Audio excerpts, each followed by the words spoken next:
Logistics and supply chain management നിലവിൽ ലോകത്താകമാനം ഒരുപാട് ജോലി സാധ്യതകളുള്ളതും ഇനി ഭാവിയിൽ ഒരുപാട് ജോലി സാധ്യതകൾ സൃഷ്ടിക്കപ്പെട്ടേക്കാവുന്ന ഒരു മേഖലയുമാണ് ലോജിസ്റ്റിക്സ്.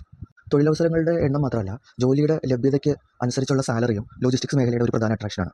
പ്രധാനമായും logistics and supply chain management എന്ന് പറയുമ്പോൾ അതിൽ ആദ്യത്തെ വരുന്നത് പർച്ചേസിങ്ങും, പിന്നീട് വെയർ ഹൗസിങ്ങും, അതിനുശേഷം ഇൻവെൻട്രിയും, അതിനുശേഷം ഷിപ്പിംഗ് ആൻഡ് ട്രാൻസ്പോർട്ടേഷനും ഡെലിവറിയും ഒക്കെയാണ്. ഈ പറഞ്ഞ എല്ലാത്തിലും തന്നെ ലോജിസ്റ്റിക്സ് മേഖലയിൽ തൊഴിൽ ലഭ്യമാണ്. പർച്ചേസിംഗ് എന്തുകൊണ്ട് ഉദ്ദേശിക്കുന്നത്, ലോജിസ്റ്റിക്സിൻ്റെ സഹായത്തോടു കൂടി ഏത് റോ മെറ്റീരിയൽ ആണോ അഥവാ ഫിനിഷ്ഡ് ഗുഡ്സ് ആണോ കമ്പനിക്ക് ആവശ്യം, അതിനെ സോഴ്സ് ചെയ്യുകയും അതിനെ പർച്ചേസ് ചെയ്യുകയും ചെയ്യുന്ന സിസ്റ്റത്തെക്കുറിച്ചാണ്. ഇവിടെ കൊട്ടേഷൻ വിളിക്കുന്നതും പർച്ചേസ് ഓർഡർ നൽകുന്നതും സെയിൽസ് ഓർഡർ അനുസരിച്ച് സാധനങ്ങൾ കൈപ്പറ്റുന്നതുമായ കാര്യങ്ങളാണ് പർച്ചേസിംഗ് നടക്കുന്നത്. ഓർഡറിനനുസരിച്ചുള്ള സാധനങ്ങൾ ഇൻബൗണ്ട് ലോജിസ്റ്റിക്സിൻ്റെ ഭാഗമായി റിസീവ് ചെയ്യുകയും അതിനെ ഫിസിക്കലായി വെയർ ഹൗസിൽ സൂക്ഷിക്കുകയും ചെയ്യും. വെയർ ഹൗസിൽ അത് റാക്ക് ആൻഡ് ഷെൽഫ് രീതിയിലും സോൺ രീതിയിലും വളരെ സിസ്റ്റമാറ്റിക് ആയിട്ടായിരിക്കും സൂക്ഷിക്കുന്നത്. അതായത് ഏത് രീതിയിലാണോ വെയർ ഹൗസിൽ അടുക്കി വയ്ക്കുന്നത്, എത്ര പെട്ടെന്ന് അത് തിരിച്ച് നമുക്ക് എടുക്കാവുന്ന രീതിയാണ് അവിടെ പ്രധാനം. ഉദാഹരണത്തിന്, രാവിലെ വർക്ക് ചെയ്യുന്ന ഷിഫ്റ്റ് തൊഴിലാളികൾ വൈകിട്ട് വേറെ തൊഴിലാളികൾ കയറുമ്പോൾ അവർക്ക് ഒരു കൺഫ്യൂഷൻ ഇല്ലാത്ത വിധത്തിൽ കൃത്യമായ രീതിയിലായിരിക്കും ഇത് അടുക്കി വെച്ചിരിക്കുന്നത്. അപ്പോൾ വയ്ക്കാൻ എത്ര സമയമെടുക്കുന്നു എന്നുള്ളതിനേക്കാൾ അത് തിരിച്ചെടുക്കാൻ എത്ര സമയമെടുക്കുന്നു എന്നുള്ളതാണ് വെയർ ഹൗസിങ്ങിലെ ഒരു പ്രധാന വെല്ലുവിളി. ഇതുകൂടാതെ വെയർ ഹൗസിങ്ങിൽ മറ്റൊരു പ്രത്യേകത, ഓരോ രീതിയിലുള്ള സാധനങ്ങൾ ഓരോ ആവശ്യങ്ങൾക്കനുസരിച്ചായിരിക്കും അത് സെറ്റ് ചെയ്ത് വെച്ചിട്ടുണ്ടാവുക. അപ്പോൾ ഉദാഹരണമായിട്ട് മെഡിസിൻ പോലുള്ള സാധനങ്ങൾ ഉപയോഗിക്കുന്ന വെയർ ഹൗസുകളിൽ തണുപ്പ് വേണ്ടത് തണുപ്പ് ശീതീകരിച്ച മുറികളിലും, ഇനി തണുപ്പ് ആവശ്യമില്ലാത്തത് ആ തരത്തിലുള്ള മുറികളിലും അങ്ങനെ പരസ്പരം മാറ്റി സെറ്റ് ചെയ്തിട്ടായിരിക്കും വെയർ ഹൗസ് വെച്ചിട്ടുണ്ടാവുക. പണ്ടത്തെ സാധാരണ ഗോഡൗൺ സിസ്റ്റത്തിൽ നിന്ന് വെയർ ഹൗസിങ്ങിനെ വ്യത്യസ്തമാക്കുന്നത് ഇൻവെൻട്രി മാനേജ്മെൻ്റ് ആണ്. അതായത് വരുന്നതിനും പോകുന്നതിനും അവിടെ ഇരിക്കുന്നതിനും കൃത്യമായ കണക്ക് സിസ്റ്റത്തിൽ മെയിൻറ്റെയിൻ ചെയ്യുക എന്നുള്ളതാണ് ഇൻവെൻട്രി കൊണ്ട് ഉദ്ദേശിച്ചത്. ഇനി അഥവാ ഏതെങ്കിലും ഒരു പ്രോഡക്റ്റ് അഥവാ ഏതെങ്കിലും ഒരു ഫിനിഷ്ഡ് ഗുഡ്സ് നമുക്ക് ആവശ്യമായി വരികയാണെങ്കിൽ അതിന് മുന്നേ തന്നെ സ്റ്റോക്ക് കുറവാണെങ്കിൽ റീഓർഡർ ലെവൽ പൂർത്തീകരിക്കാൻ നമ്മളെ ഇൻവെൻട്രി സഹായിക്കും.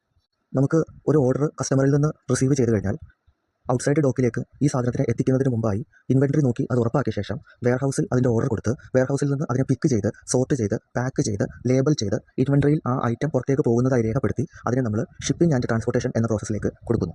ഷിപ്പിംഗ് എന്നുകൊണ്ട് ഉദ്ദേശിക്കുന്നത് അത് ഏത് രീതിയിൽ, അതായത് ഈവൺ റോഡ് മാർഗ്ഗമോ റെയിൽവേസിലൂടെയോ അതല്ല ഫ്ലൈറ്റിലൂടെയോ ഏത് മാർഗ്ഗത്തിലെങ്കിലും അത് കസ്റ്റമറിലേക്ക് എത്തുന്നതിനെ കുറിച്ചുള്ള ഒരു പ്രോസസ്സാണ്. പ്രധാനമായും നമ്മൾ റോഡ്വേസ്, റെയിൽവേസ്, എയർവേസ് എന്നൊക്കെ പറഞ്ഞാലും പൈപ്പിങ്ങും കേബിളിങ്ങും ഒക്കെ തന്നെ വെയർ ഹൗസിൻ്റെ അല്ലെങ്കിൽ ലോജിസ്റ്റിക്സിൻ്റെ ഭാഗം തന്നെയാണ്.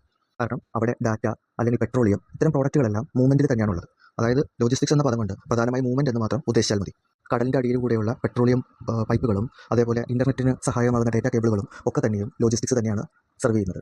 അടുത്ത് ഡെലിവറി പാർട്ടിലേക്ക് വരികയാണെങ്കിൽ അവിടെയാണ് ഒരു സപ്ലൈ ചെയിൻ പൂർത്തിയാകുന്നത്. അതായത് ഉൽപ്പാദകനിൽ നിന്ന് ഒരു ഉപഭോക്താവിലേക്ക് കൃത്യമായി സുരക്ഷിതമായി പറഞ്ഞ സമയത്ത് സാധനങ്ങൾ എത്തിക്കുക എന്നുള്ളതാണ് ഈ സപ്ലൈ ചെയിൻ പൂർത്തിയാവുക എന്നുകൊണ്ട് അർത്ഥമാക്കുന്നത്. സപ്ലൈ ചെയിൻ പൂർത്തിയായാൽ മാത്രമാണ് നമുക്കവിടെ ആ സാധനത്തിൻ്റെ പൂർണ്ണമായ തുക അല്ലെങ്കിൽ പൂർണ്ണമായ വാല്യൂ കമ്പനിക്ക് ലഭിക്കുകയോ അനുഭവിക്കാൻ സാധിക്കുകയോ ചെയ്യുന്നുള്ളൂ. ഇനി ഏതെങ്കിലും തരത്തിലുള്ള കംപ്ലയിൻറ്റുകൾ ഉണ്ടാവുകയോ ഉപഭോക്താവിന് ലഭിച്ചിരിക്കുന്ന വസ്തു ഇഷ്ടപ്പെടാതെ വരികയോ ചെയ്യുന്ന സാഹചര്യത്തിൽ അത് റിട്ടേൺ വരുമ്പോൾ അതിനെ ഏത് മാർഗ്ഗത്തിലാണോ അത് വന്നത് അതേപോലെ തന്നെ തിരിച്ച് അതേ വെയർ ഹൗസിൽ എത്തിക്കുക എന്നുള്ള പ്രോസസ്സിനെയാണ് നമ്മൾ റിവേഴ്സ് ലോജിസ്റ്റിക്സ് എന്നുകൊണ്ട് ഉദ്ദേശിക്കുന്നത്.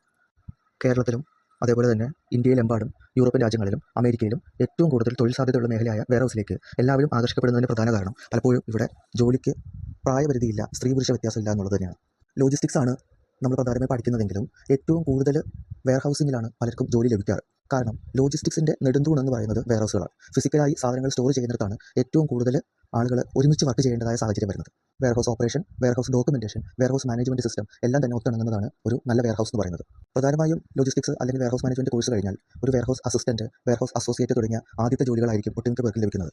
അതല്ല ലോജിസ്റ്റിക്സോ വെയർ ഹൗസിങ്ങോ കോഴ്സുകളൊന്നും പഠിക്കാതെ വെയർ ഹൗസിലേക്കോ അല്ലെങ്കിൽ ലോജിസ്റ്റിക്സ് മേഖലയിലോ തൊഴിലിന് കയറിയാൽ വളരെയധികം സമയം നമുക്ക് ആ ചെറിയ പ്രൊഫൈലിൽ ചെറിയ സാലറിയിൽ നിന്ന് നഷ്ടപ്പെടുന്നതായിട്ട് അനുഭവപ്പെടും. പക്ഷേ ലോജിസ്റ്റിക്സിൻ്റെ വെയർ ഹൗസിൻ്റെയോ ഒരു കോഴ്സ് ചെയ്ത് പോവുകയാണെങ്കിൽ ഇൻ്റർവ്യൂവിൽ നിങ്ങൾക്ക് നല്ല രീതിയിൽ പെർഫോം ചെയ്യാനും അതുപ്രകാരം സാമാന്യം തെറ്റില്ലാത്ത സാലറിയിൽ ആദ്യമേ തന്നെ തെറ്റില്ലാത്തൊരു പ്രൊഫൈലിൽ കയറി പറ്റാനും നിങ്ങൾക്ക് സാധിക്കും.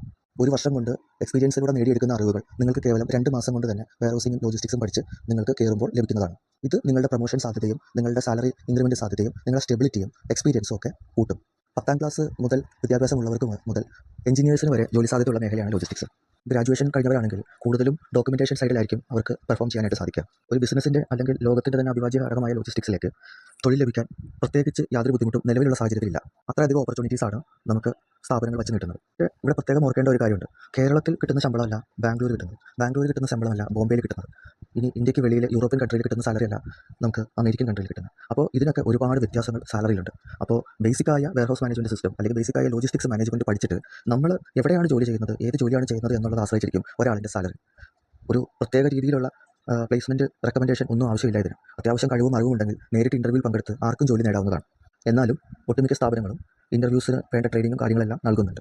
സീഡ് ഇൻ്റർനാഷണലും വളരെ കുറഞ്ഞ തുകയ്ക്ക് ഈ കോഴ്സ് നടത്തുകയും 24 മണിക്കൂറും ട്രെയിനറിൻ്റെ സഹായത്തോടു കൂടി നിങ്ങൾക്ക് ഏത് സംശയങ്ങളും മനസ്സിലാക്കി തരുന്നതിനും പ്രിൻ്റഡ് ടെക്സ്റ്റ് ബുക്കിൻ്റെ സഹായത്തോടു കൂടി നിങ്ങൾക്ക് പഠിത്തം നന്നായി മനസ്സിലാക്കാനും interview skills, personality development training, placement training, soft skills എന്നിവയെല്ലാം നിങ്ങൾക്ക് പഠിപ്പിച്ചിട്ടാണ് നിങ്ങളെ ഈ കോഴ്സ് പൂർത്തിയാക്കിപ്പിക്കുന്നത്. കൂടാതെ പ്ലേസ്മെൻറ്റ് അസിസ്റ്റൻസും നൽകുന്നുണ്ട്. സീഡ് ഇൻ്റർനാഷണൽ നടത്തുന്ന കോഴ്സിന് തുല്യമായി ഇതുവരെയും ഇത്ര കുറഞ്ഞ ഫീസിന് ഒരാളും പൊതുവെ ഈ കോഴ്സ് നടത്താറില്ല. സാമൂഹ്യ പ്രതിബദ്ധതയുടെ ഭാഗമായി ഞങ്ങൾ നടത്തുന്ന ഈ കോഴ്സിലേക്ക് നിങ്ങളെല്ലാവരും ജോയിൻ ചെയ്യണമെന്ന് അഭ്യർത്ഥിക്കുന്നു.